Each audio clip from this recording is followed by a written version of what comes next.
Okay, it's always a bit of a question whether these things are going to work or not. So, oh, hey, there we go. YouTube says I'm live. Hey, I'm Anthony. This is a last minute kind of impromptu thing, but it's Father's Day. Happy Father's Day to all you guys out there who have kids. I wanted to do a quick video. I'm running a calibration test on my printer. I'm printing one of those 20 millimeter calibration cubes. And I figured while I'm down here, I'd go ahead and shoot this quick video to show you the tools that I use to harvest and process my 3D prints.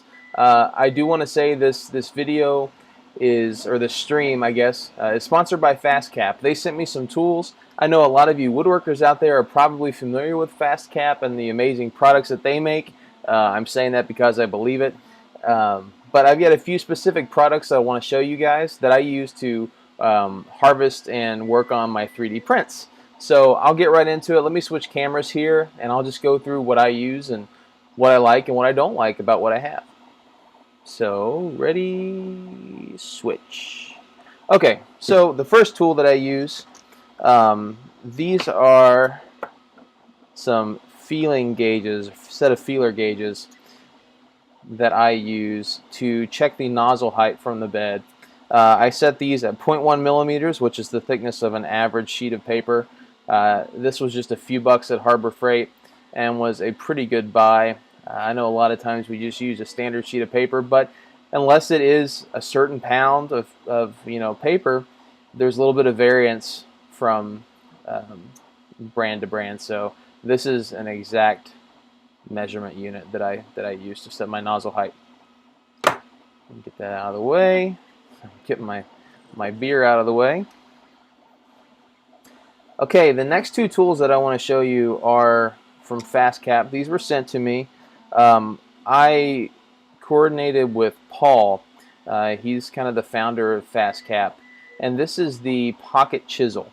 I have a couple of these now in different sizes, and these things have been absolutely phenomenal. I have a 3-year-old daughter. She's not down in my shop very much, but it's nice knowing that the tip of these chisels is completely protected, and you're not going to cut yourself on this, which is nice for a few reasons. It's nice because you don't have to worry about accidentally cutting yourself, but it also protects the edge of the chisel if you need to throw your chisel in a work bag, tool belt, or whatever. You don't have to worry about that edge getting dinged up. And this simply opens up kind of like a butterfly knife, really, and locks in the back, snaps together, and is extremely, extremely rigid. I have used these for woodworking. I got these predominantly for use with 3D printing, but they've been fantastic little tools for woodworking. The edge is crazy sharp. The machining is just absolutely beautiful. And also this plastic or polymer, copolyester, or whatever it is, handle on the end is crazy tough. You can wail on this thing with a hammer. I've seen videos. I've done it myself a bit, to work on some walnut. But I've seen videos of people just going to town on this handle, and it holds up very, very well. The construction is absolutely fantastic. I use this. I put this just underneath the edge of the print on my bed and slide it and kind of tweak it back and forth, and a lot of times that helps prints pop right off, and I don't have to worry too much about marring the edge of the print because I have this super low profile chisel tip. So I have this in a 1-inch, which I'll close up, but also I have it in a 1/4-inch, which is really great for cleaning up prints. And what I'll do with that, let me get one of these little benchies. I was calibrating some PETG and went through 7 benchies before I got comfortable with the plastic. But I'll use this. You're probably not going to be able to see it super great, but little burrs and defects on here, this will just shave those right off. And sometimes this is a lot faster than trying to sand. You just have a few things you need to knock off. So this 1/4-inch chisel is great for that, and it'll fit in a lot of these smaller places that obviously the larger one won't. So Again, that's another pocket chisel by FastCap. Now, I will say a word about these. I got these, like I said, primarily for 3D printing, but they're fantastic woodworking chisels. I know I have a mixed audience. I have some people who are into 3D printing, and I have people who are into woodworking. I do both, but these are just phenomenal tools. They do lock together, so if you have a group of them, they store neatly in a toolbox. They're just solid options. Again, these were sent to me, but I would absolutely buy these otherwise now that I know. I was turned on to FastCap by Izzy Swan. Izzy's got a woodworking related YouTube channel. He makes all kinds of crazy cool stuff, and Izzy, buys a lot of FastCap products, and he raves about them. So I was glad to be able to partner with FastCap to talk about these tools for you guys. Again, I'll put a link below in the description after this stream is over, but pocket chisel, man, it's the way to go. If you've been working with woodworking chisels, with your 3D printing, this is so much safer, and the chisel tip would last so much longer. Another couple items that were sent to me by FastCap were their flush cut trimmers. This is their larger, full size, I guess, flush cut. This is typically used for edge banding, but I found, on larger prints, it's really nice to be able to get in there and make a clean cut if I need to get any little boogers or whatever off the side. Here's an example of a failed benchy. I'll use the micro pliers here. This is another FastCap product. This is the micro flush cut. These I use a whole bunch, and they're great for going in and just trimming these little defects and imperfections off of your print. And you don't really have to worry too much about sanding, because, like the name implies, they are a flush cut set of pliers. And if you don't have a set of flush cuts, I would absolutely recommend these. The build quality has been pretty impressive, and I've used these a bunch. So you can see here the types of things that you would want to remove with these. Strings, things like that. The micro set is nice just because you can get in those small places. But if you have a lot of volume that you're wanting to remove, the full-size set of flush cuts is a great option as well for you. Again, those are by FastCap. See how many benchies I pull out during this live stream. Like I said, I printed 7, so I've got a big pile of them over there. Next, I do have a few more products that FastCap sent me. Let me switch over to my other camera. One thing that I do want to point out is a product called Kaizen Foam, and that's a product that's used for organizing tools or whatever, really. It's a piece of foam that's designed to be customized and cut to fit custom around whatever you want to store inside the foam. A lot of people use these inside of toolbox drawers. I don't have it. It's in a big box over here. What I plan to do is build an enclosure for my 3D printer, and when I do that, I'm going to build a large drawer that goes underneath it with Kaizen Foam inside that will have all my 3D printing tools, the flush cut trimmers, and the pocket chisels as well. Now, the Kaizen Foam is really nice. FastCap was nice enough to send me a couple tools to make it pretty easy to lay out your design for your organization. So they sent me these long nose pattern markers, or this long nose pattern marker, and these have an extended reach. So what you would do with these, and I don't have the foam out right now. It would probably be helpful if I did, but you lay the tool on the foam, and you can go around really nice and tight and trace around it with this long nose marker. And what that will do will give you a nice tight reference line. And then you go in with a box knife, or in this case, this is the Kaizen knife, again, by FastCap. I didn't ask for these. They were just kind enough to send these along. And it's a nice little cutter that's designed specifically for their Kaizen foam. So it has a pretty low profile blade to get in there and make those nice tight cuts. So again, look for a enclosure video soon. that will have that drawer. Switch to the other camera. There we go. All right, get these over here. The next couple of things I'll pull out, these are some smaller gauge guitar strings. And man, these are great for cleaning out a clogged nozzle. That's something you can go into any guitar shop. They'll probably have spares laying around. And you can get these right at your nozzle diameter or just a little bit under. And they make great little reaming wires, and super cheap, maybe cost you a buck or something to go buy a spare wire, a couple bucks. And when it gets really gummed up, I just cut the end off of it, and I'm good to go. So a couple guitar strings. That was a nice tip my buddy Joe gave me. Regarding removing print items from the bed, apart from those FastCap chisels, I also use this small painter's just palette knife. It's super flexible. I actually used this to paint with in college, but it's handy down here with the 3D printer as well. So I've got that. I've got all kinds of junk here, so it's not going to be the neatest of videos. This is a Pampered Chef spatula. It's got a nice kind of chiseled edge on it that it's not sharp, but it's really good for getting in and prying. It's pretty rigid, you know, to get around those prints and pop those off the bed. The handle broke on this a few years ago, and I started to repair it, and it's just been in my shop the whole time as we replaced it, I think. And I've been getting some good use out of that for my 3D printer. The next thing, this is a paint scraper. This came from Harbor Freight, I believe. It keeps the blade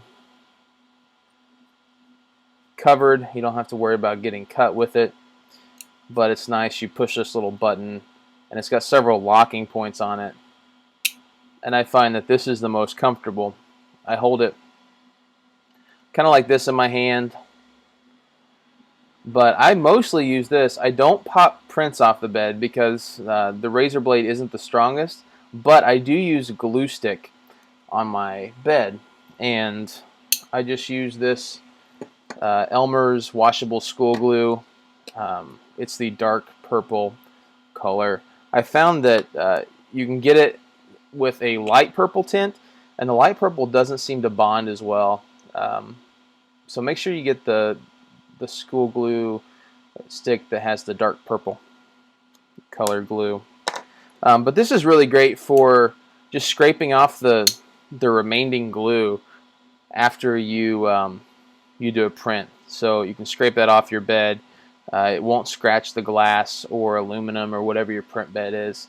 This is a few bucks. I had it already. Most of these tools I already had. I only have a few things like the FastCap tools that I was sent just for 3D printing purposes, but this is a great little tool to keep in your box. Needle nose pliers. That's something that's nice to have around. Mostly I use this for any little boogers or goops that start to come off the hot end as it heats up. I don't like to have too much going on in the way of blobs when I start a print, so I try and keep that pretty clean as things heat up. So I'll just reach in there, grab the plastic, and yank it away real quick to make sure things stay nice and clean and they don't gum up the hot end. So again, just the old pair of needle nose pliers. These are kind of beefy. You could probably get a smaller pair. This is just what I had. I've got a normal pair of cutters. I won't use the FastCap tools to, say, trim these guitar strings.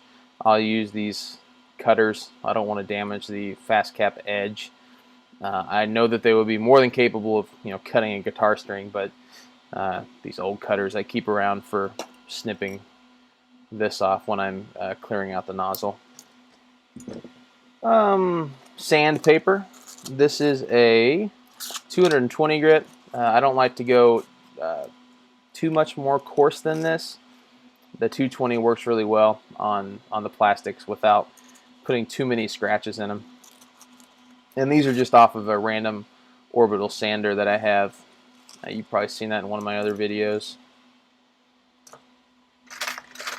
I have a bunch of these jeweler's files. These are from a few different sets. You can see some have the blue handle, some of them don't have any handle at all. This is actually a nail file. Man, these things are great. I'll show you. These smaller prints like this Benchy, you can get the files that have the little bit of a rounded profile to them, and you can get in there and just clean up all of those little droops and overhangs. If you need something to have a nice precise fit, you know, this isn't the most precise of manufacturing techniques, but having a nice set of these files will really save you a lot of time, and you can get things to fit just the way you want to with a nice set of jeweler's files. Again, I think these were from Harbor Freight, just a few bucks, but I use them on almost any print that I need to have a nice fit, friction fit. So the next thing, I keep a digital multimeter handy. Again, it's just another thing I have in my shop, but I used it most recently to calibrate the stepper motor voltage. I did another live stream with Joe Mike Terranella. We used one of these multimeters to set the voltage going to my motor. My motor was overheating, my extruder motor, and it was stopping mid-print. But this is a nice thing. A lot of times you can get these for free. This is another Harbor Freight thing. You don't have to have the nicest tools in the world to get started with 3D printing. And Harbor Freight is a great resource for you guys for these cheaper tools. A lot of times you can get these free with a coupon. So I think that's maybe how I got this. Super glue. I prefer the gel kind. This is not the gel kind, but it's nice if you have a piece break or you want to bond two pieces together a little bit more securely. Just get some crazy glue. It works well. A nice set of calipers. I have a manual set. It's from the home store, and then I've got these 6-inch digital calipers, again from Harbor Freight. These have been wonderful. I've been doing a lot of custom brackets and things in Fusion 360. That's the 3D modeling software of choice for me, and those digital calipers are great for that, to get precise measurements. You're not left guessing, you know, with a manual set. This I use a lot in woodworking, but in designing parts, I prefer the digital calipers over this. Oh, what else do we have here? We got a little wooden box that I keep the files and stuff in. I keep a fine tip Sharpie for doing E-step calibrations. You have to mark a couple spots on the filament. Use the calipers. I'm not going to explain the process, but this fine tip Sharpie is nice to keep handy. And it's good for marking, you know, if you're trying to calibrate something, I usually mark the prints so that I know, you know, what Benchy this is out of all of the Benchies that I have. All the Benchies. All right. Lighter. I keep this handy. Let me show you with this guy. So all these little strings and stuff, are kind of a pain, but if you give them a quick little blast of heat, they're pretty much gone. You can use a heat gun for this, but I find like a quick blast with this lighter will knock those out. Again, we should not be getting this much stringing and oozing on a print. This was Benchy number 6, but I adjusted my retraction settings and things, and Benchy number 7 looks way better. There's Benchy number 7. This is the art in 3D printing, I think, is a lot in the settings that you choose before a print.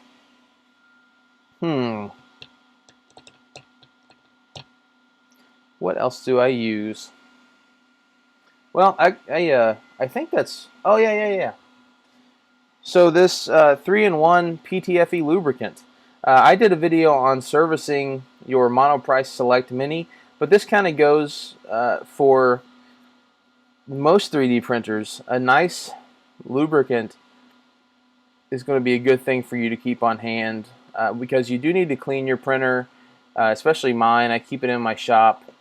You want to make sure it stays clean and oiled, so that not oiled but lubricated. I know some people might not prefer the word oiled because you don't want something that's going to gum up, and an oil would absolutely do that. But I can show you what I've been working on. Let me take this camera away. So I made this bracket for my extruder. Actually, this is not my printer. This is my buddy Joe's. I modeled this bracket in Fusion 360. It fits in where the screen went previously.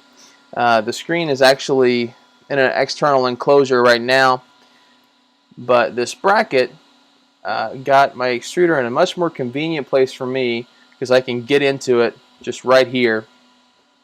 But also, the PTFE tube is shorter. There's much less resistance now than there was previously because before it was bolted back here on the side of the printer, so way back there, and the tube went way up and over and down, and there was just a lot of resistance. That filament had to travel quite a ways to get down to the hot end assembly, and this has been working out great. I can't talk when I'm live.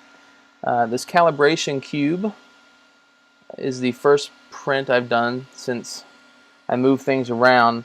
I reworked my E-step settings before this cube because I knew that my extrusion would be way off because I greatly reduced the friction the filament, so it had a much smoother path. So I'm going to take a look at this after the video, and we'll see how I did. Okay, so giveaway. That's part of this. Let me switch back over. Haha. All right, so the giveaway. 500 subscribers. I'm approaching that pretty quickly, and I ended up buying a 3/4-inch pocket chisel out of my own money just for this giveaway. I like these things. These things have been great. I love using them. I love the safety aspect of them. I love that they're not going to get banged up. You know, if I toss them around, that edge is going to stay nice and sharp. It's not going to get, dinged up. They're great tools. If you're a woodworker, you will absolutely use this 3/4-inch chisel. I went with the 3/4 because I know a lot of the stock we work with, at least a lot of the hobby woodworkers like me, we work with a lot of stock from Home Center, and a lot of that is 3/4-inch stock. So 3/4-inch chisel will work great at clearing out dados or whatever. But if you're a 3D printing enthusiast, this chisel would be great for you as well. Again, it folds up so it'll go in nicely with your other tools that you're already using. But also, it's just a nice, safe option for popping things off your print bed. You do have to be careful. This is a very hard steel. You don't want to scratch anything up, but as long as you hold that chisel flat, hold it flat and tight against your build plate, just slide it over and work it around the edge of your print. You can usually twist it, and as long as you're not over adhering, it'll pop right off. So this is part of the 500 subscriber giveaway. I'll set up a link. My next video will probably have all that information. I'll go back once I do have that link and backfill this description so you have that as well. So if you're watching this in a couple weeks, there's probably a giveaway link down there. So check out the description. It might be there. So this is part of the giveaway. My last video prior to this was a quick overview video, well, a couple videos ago, I guess, was an overview video of something I'm working through on the prototyping side. I do kind of geek out a little bit about um, everyday carry. I have a survival belt that I wear a lot of times that just allows me to store extra things. It's kind of my man purse belt, um, which I'm not ashamed of. I have another one on the way from Kickstarter. Um, I haven't done anything on Kickstarter before, so it's taking a while, and I hear that that's pretty normal. But I do have another belt on the way. But I carry occasionally an Altoids tin that's got a lot of medical kit items in it. So triple antibiotic ointment, Band-Aids, aspirin, little things like that that you might need on a daily basis. I keep all that in Altoids Smalls tin. And previously, I had used a Ranger band to strap that to my belt, but it was really difficult to get the tin in and out. So I've been working on prototyping a 3D printed belt holster for Altoids Smalls tin. And you can see that in the previous video. I'll go back and put a link in the description since this is live. And I'll also put something in the video up here for you to click on. So hopefully you'll see something up here you can click on. Check out that other video. But I will be giving away Mark II of that tin holster. It's the one with rounded edges. You can see it in the other video.